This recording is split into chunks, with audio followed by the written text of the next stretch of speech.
Всем снова привет! У меня уже почти готово все к Новому году. На самом деле нет, я хочу как раз выбрать время. И думаю, в следующем видео уже сходим вместе покупать что-нибудь к Новому году. Потому что в этом году хочу купить елочку искусственную. В прошлом году намучилась выносить везде иголки. Просто иголки были по всей квартире. Поэтому все-таки я в пользу искусственной елки. Сразу ставьте лайк видео, нажимайте на подписку и пошли проводить день со мной. Сегодня ко мне приедет подружка, мы будем заниматься маникюром. И потом планируем прогуляться. И, возможно, что-нибудь я из этого поснимаю. Сегодня, как всегда, выходной день. Всегда хочется провести его весело, интересно. Поэтому начали. Решили просто приехать в центр и идти, куда глаза глядят. Там везде красиво, дома красивые, вообще все везде красиво, поэтому, думаю, настроение будет хорошее. Сегодня у меня тут небольшой апгрейд. Посмотрим, как со звуком будет в этот раз. Надеюсь, получится. И все будет записываться, как я хочу. И, надеюсь, будет хороший звук. Я пока ее жду, уже быстренько продезинфицировала инструменты, вот ожидаю, сейчас приедет, будем уже как положено чистенькими продезинфицированными инструментами пользоваться. И, конечно, я печеньки подготовила, как же без печенья? Подружка, ты где? Приезжай быстрей.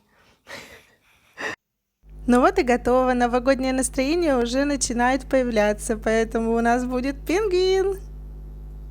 Здравствуйте, да? Ну, короче, пришли мы в красивый эффектный парк, в усадьбу Державина, и сейчас я хочу посмотреть вот этого дяденьку. Ну-ка, кто это такой? Собственно, тот, ради кого мы сегодня пришли. Гаврила Романович Державин. Вот, зато место красивое.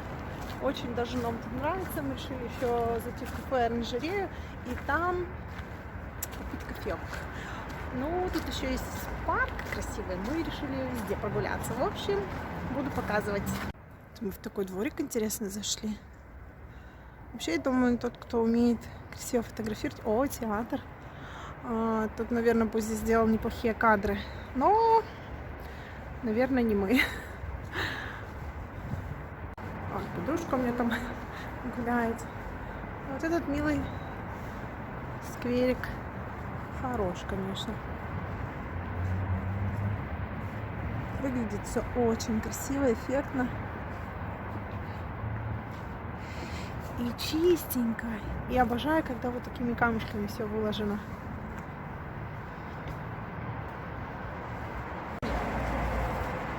Нам очень повезло, что был солнечный день, поэтому получилось сделать фоточки красивые. Серьезно, в общем, серьезно, я не знала, что это барбариски. Барбариска, сфокусируйся, я тебя умоляю. Вот, пожалуйста. Я даже не подозревала, что это эти милые ягодки. Сейчас я все-таки попрошу фокус сработал. Что эти миленькие ягодки барбариски. Здорово. А их тут много.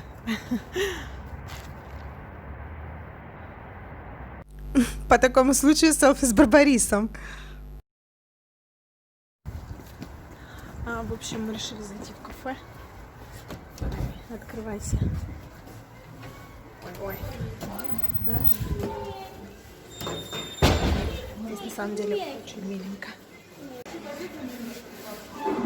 Здесь второй этаж, но не сказать, что он настолько красив, как хотел. Красивая женщина. И на самом деле я подозреваю, что в определенное время здесь вполне себе миленько попить кофе. В общем, тут даже картины какие-то интересные. Так сильно не буду уж. Красивые такие. Люстры.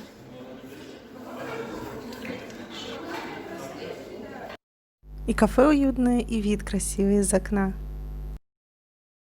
Ну вот, я вернулась с прогулки. Сегодня такой насыщенный день. И с подружкой поболтали, и маникюрчик сделали, и прогулялись. И во время прогулки мы как раз разговорились снова про мое любимое, это про хорошие и полезные привычки в жизни. И я решила продолжить тему полезных привычек, поэтому сегодня дополню свое видение положительных привычек в жизни. Я буду по пунктам распределять. Пункт номер 1. ходить пешком, когда это возможно. А я живу в таком месте, где до метро нужно идти 25 минут.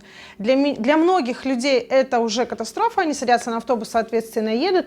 А вот я себя чувствую вполне себе комфортно, и так как я спортом занимаюсь уже не первый год, для меня это норма. И любая кардионагрузка для меня понимается как лучшее, что может произойти. Я люблю ходить пешком. Я очень-очень давно смотрела одну девочку, блогера, по-моему, с Канады, точно не помню, откуда она.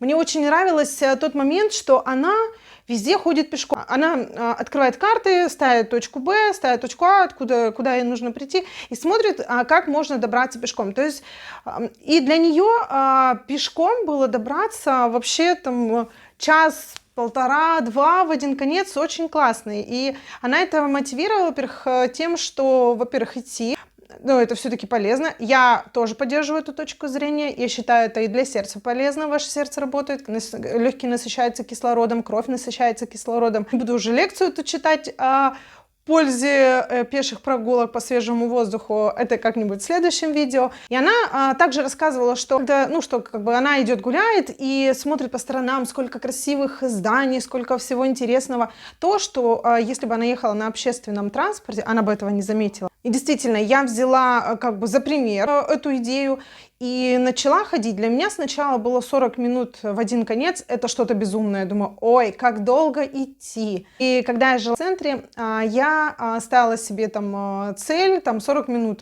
куда?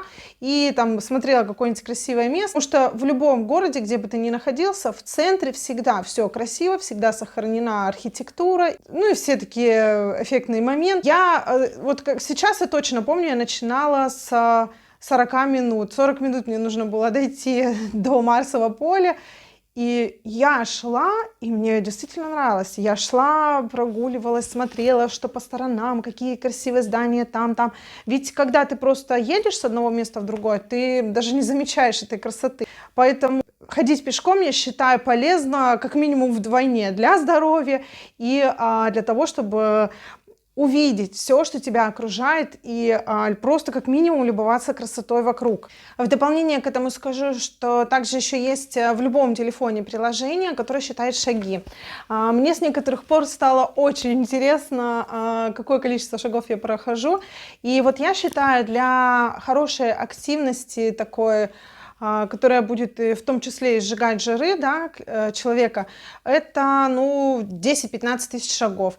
И везде указано, что хотя бы минимум 6 тысяч шагов ты должен пройти. Это очень здорово на самом деле. Я к этому очень положительно отношусь. Поэтому я с радостью гуляю. И, кстати, к тому же сказать, очень удобно включить наушники и поставить хорошую книгу, или послушать любимую музыку, или, возможно, послушать английский, попытаться поучить, повторять. Это же очень полезно. И как минимум вот уже 3 момента, по которым гулять очень полезно. Для здоровья, это для того, чтобы посмотреть больше красивых мест. И как раз можно послушать какую-то полезную информацию. Еще один хороший пункт я бы связала со своим любимым движением эко-френдли или там Zero Waste.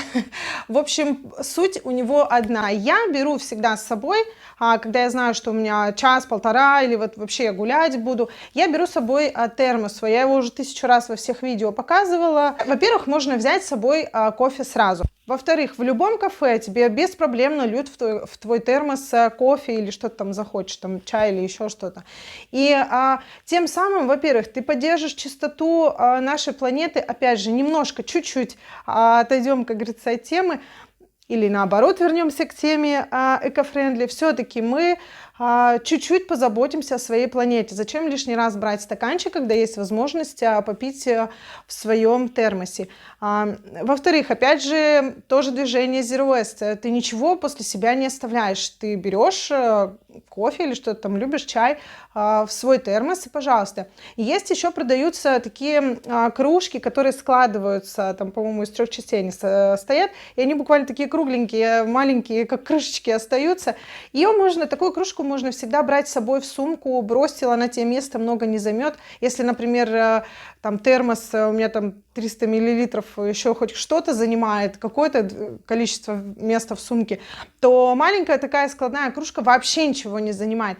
Но придя в любое кафе и даже просто идя по улице, ты всегда сможешь попить с этой кружки. Еще раз повторюсь, тебе всегда нальют в эту кружку в любом кафе горячая пятерка, что там тебе нравится, и ты тем самым поддержишь чистоту нашей планеты. Это же как минимум здорово. Ну, я думаю, для нравоучения уже достаточно. Расскажу заключительный пункт к своему всему вышесказанному. Очень хорошо следить за своими тратами.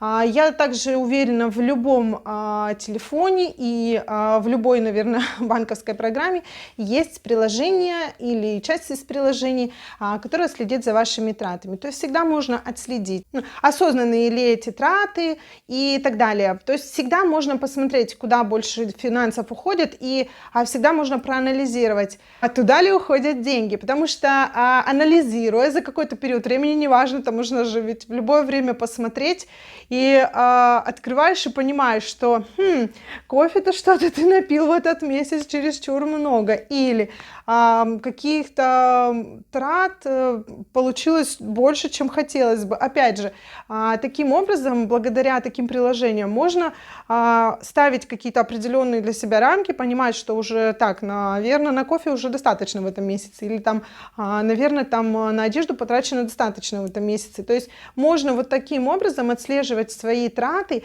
и, соответственно, более грамотно подходить к распределению денег. Ну что, думаю, этих пунктов пока достаточно. Пишите в комментариях, какие бы вы хотели услышать, увидеть и узнать. Ну и, собственно, жду вас в следующем видео. Пока!